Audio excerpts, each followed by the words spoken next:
how you cut the mustard. Whether we won both of the last two games or lost both of the last two games, I don't think we've executed as well, as a football team, and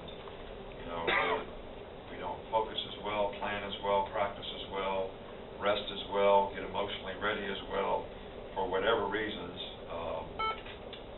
I think that the focus has to be on, not what has been lost, but what can be gained from the lessons learned from those circumstances and situations. And, we need to look forward in a positive way to what we want this football team to be remembered as, accomplish, and there's a lot of things moving forward that we can accomplish.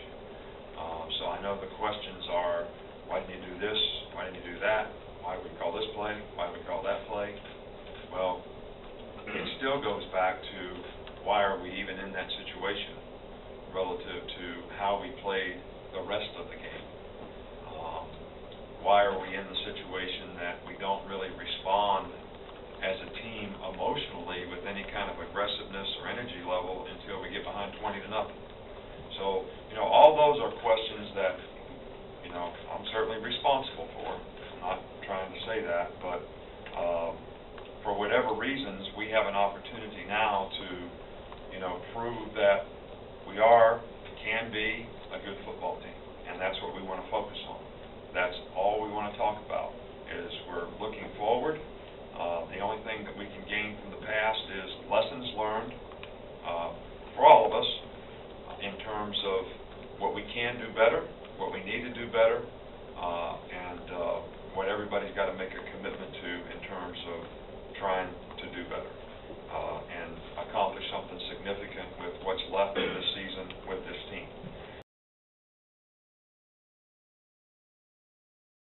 I don't think that we need to be worried about who we're playing this week as much as we need to worry about how we're playing, and I think that's the focus. We have a lot of respect for every team that we play, and certainly Western Carolina has done a lot of good things this season. They've scored a lot of points, and but I think the focus for us needs to be on what we're doing, how we're playing. That's the approach that I'd like to take with our coaches, our players, and everybody in the organization. Well, he's cleared for activity, but he's not cleared for contact, so he really is not cleared to play yet.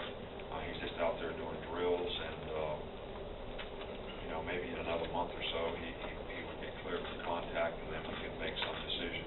I think it would be kind of foolish to play him. It probably would be a bowl game only type of thing, but we'll make that decision when the time comes. It's a medical decision right now.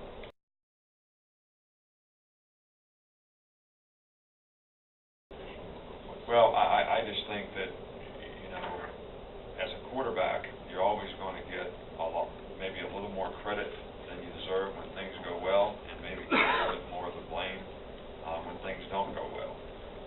But I do think that the kind of competitor AJ is, my expectation would be is that he takes the bull by the horns, learns from the lessons that he's learned in the last two games, and try to work on improving.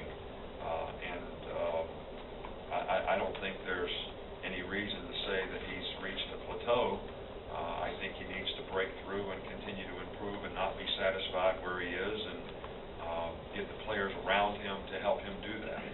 So that would be my approach with him. Well, I think there's a lot of things. I think there's a lot of things that we all could do. I think that we internally try to do those things. I think every player probably has things that he'd like to do better. And obviously when we don't play well, that means, did you plan well enough? Did you practice well enough? Did you practice the things that you ended up playing? Were the players prepared? Were they emotionally ready to play the game? All those types of things, get analyzed, not only from a big picture standpoint, but also from a group standpoint and individually, with every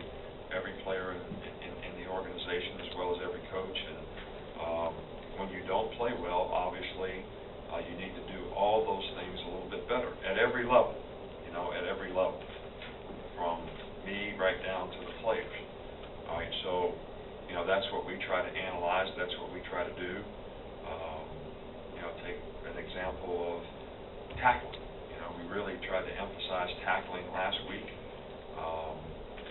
and we still had more missed tackles than we'd like.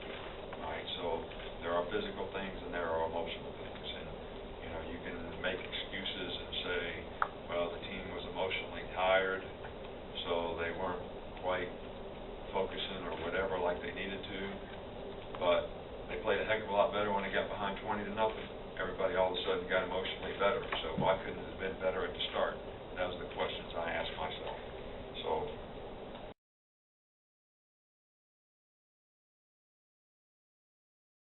well, I don't know that it's easier or more difficult. I think if you're a competitor, nobody likes to lose. So, that's always, difficult. I think, my job is more of the concern of not how I feel, but how do we get the people in the organization to respond the right way, and not make me feel better by getting on everybody else, but by trying to get everybody else to do better so that we can learn from the lessons, grow from the lessons, not focus on the past, but how is this going to benefit us in the future? How can we gain something from our loss? And that's how that's how I try to focus on it. That's the challenge that I have. Not to say how disappointed are you, how bad do you feel? I catch it from everybody, man. My wife's mad. I mean, my kids are upset. Everybody's. So I have to be like, yeah, I am too, but how am I going to affect everybody around me? All right, so that we respond the right way to the circumstance that we're in. Again, it's keeping the focus on the vision of what you want to accomplish, not the circumstance. And I think sometimes last week, too many people, too many circumstances, maybe too many interviews, maybe too much, why aren't I playing more? Could be a lot of things. But that's not the vision of the team. And when you have that, I mean, you heard Chuck Pagamo talk about circumstances